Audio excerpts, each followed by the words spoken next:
Bodily intelligence ഉള്ള കുട്ടികൾക്ക് ഒരു ഹിഡൻ അഡ്വാൻറ്റേജ് ഉണ്ട്. അത് കൺസിസ്റ്റൻസിയാണ്.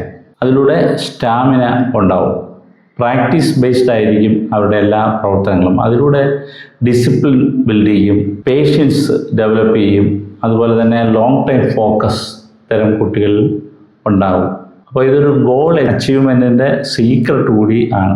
സക്സസ് എന്ന് പറഞ്ഞാൽ ഡെയിലി റെപ്പറ്റീഷൻ കൂടിയാണ്. കുട്ടി കാമായി ഇരിക്കാത്തതിൻ്റെ കാരണം അവർ വീക്കായതുകൊണ്ടല്ല, അതൊരു മറ്റൊരു തരത്തിലുള്ള എനർജിയാണ്.